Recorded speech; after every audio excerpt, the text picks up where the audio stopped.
இந்தியாவிலேயே அரசியலுக்காக அறியப்பட்ட கடவுள் என்றால் ராமர்தான்.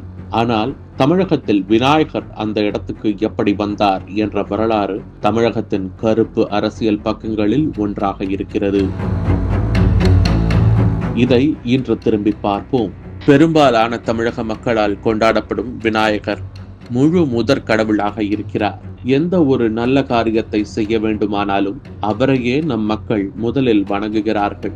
அதன் பிறகே சகல விஷயங்களும் செய்கிறார்கள். மக்களின் அந்த நம்பிக்கையை உடைக்க வேண்டும். அதன் மூலம் கவனத்தை நம்மீது குவிக்க வேண்டும். அங்கிருந்தே நம் அரசியலை ஆரம்பிக்க வேண்டும் என்ற எண்ணம் கொண்ட ஒரு கூட்டம் தமிழகத்தில் உதயசூரியனை போல உதயமானது. அந்த இயக்கத்துக்கு பெரியார் தலைமை தாங்கினார். 1953 ஆண்டு நாடு சுதந்திரம் பெற்று 6 ஆண்டுகள் கடந்திருந்தது. வெள்ளையர்களின் ஆதிக்கத்தில் இருந்த இந்தியா சொந்த காலில் மீண்டும் நிற்க தொடங்கியது. அப்போது கம்யூனிஸ்ட் கட்சிகள் உட்பட அனைவரும் நாட்டின் வளர்ச்சிக்காக பேசி வந்த நேரத்தில் ஒருவர் மட்டும் சம்பந்தமே இல்லாமல் பிள்ளையாரை தூக்கி சாலையில் போட்டு உடைத்துக் கொண்டிருந்தார். இந்துக்களின் மத நம்பிக்கையை உடைக்க வேண்டும் என நினைத்த முகலாயன் கூட நம் மன்னர்கள் கட்டிய கோவிலை நேரடியாக இடித்தான். ஆனால் இவர்களோ அந்த தைரியம் கூட இல்லாமல் சொந்த காசில் விநாயகர் சிலையை வாங்கி வர்ணம் பூசி உடைத்தார்கள். ஏன் விநாயகரை உடைத்தோம் என்ற விளக்கம் வந்தது. 1953 ஆண்டு ஏப்ரல் மாதம் மாங்குடியில் நடந்த போராட்டத்தில் பெரியார் பேசினார். அப்போது நமக்குள் ஜாதி பிரிவினை வரவே கடவுள்தான் காரணம். அந்த கடவுளில் முதன்மையானவர் விநாயகர். எனவே அவரின் சிலையை உடைத்து போராட்டம் செய்யப்பட்டது என்றார். எப்போதுமே எந்த ஒரு சமூகத்திலும் அவநம்பிக்கையாளர்கள் என சிலர் இருப்பார்கள். அவர்களுக்கு எங்குமே அடையாளமோ அடைக்கலமோ கிடையாது. அவர்களுக்கு தலைவராகி போனார் பெரியார். ஆனால் பெரியாரை ஏற்றுக்கொண்ட கூட்டம் கூட அவரின் கடவுள் எதிர்ப்பு என்ற கொள்கையை நடுத்தருவில் போட்டு உடைக்கும் என்று அவர் எதிர்பார்க்கவில்லை. அது 1949 ஆண்டு சென்னை ராபின்சன் பூங்காவில் நடந்தது.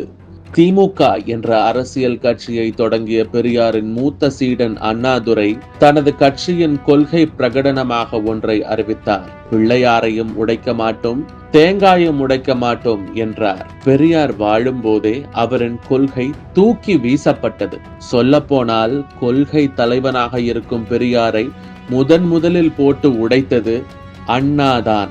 அன்று தொடங்கி இன்று வரை பெரியாரை ஏற்றுக்கொள்பவர்கள் கூட கடவுள் நம்பிக்கையை ஏற்றுக்கொள்ளவில்லை. பெரியாரின் பேரன் நான் என தன்னையே அழைத்துக் கொள்ளும் விஜய் கூட தனது சொந்த செலவில் சாய்பாபா கோவில் கட்டியுள்ளார். அவரின் முதல் விக்கிரவாண்டி மாநாட்டில் பெரியாரின் கடவுள் மறுப்பு கொள்கையை தான் ஆதரிக்கவில்லை எனவும் கூறினார். விநாயகரை வைத்து பெரியார் கட்டமைத்த அரசியல் அஸ்தமனமானது.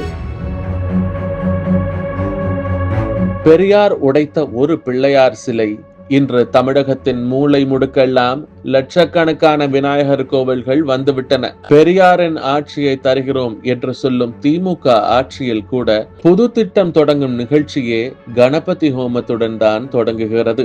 இருந்தாலும் இன்று வரை விநாயகர் சதுர்த்தி விழாவிற்கு திமுக வாழ்த்து சொன்னதே கிடையாது. சொன்ன சில வாழ்த்துக்களும் கூட காற்றில் கரைந்தும் பதிவுகள் நீக்கியதும் தான் நடந்தது. தமிழகத்தில் ஒரு காலத்தில் உடைக்கப்பட்ட பிள்ளையார்தான் இன்று பிள்ளையார் பட்டியிலும் திருச்சி உச்சியிலும் கம்பீர கஜமுகனாக கோடிக்கணக்கான மக்களுக்கு நல் வழிகாட்டி அருள் செய்து கொண்டிருக்கிறார்.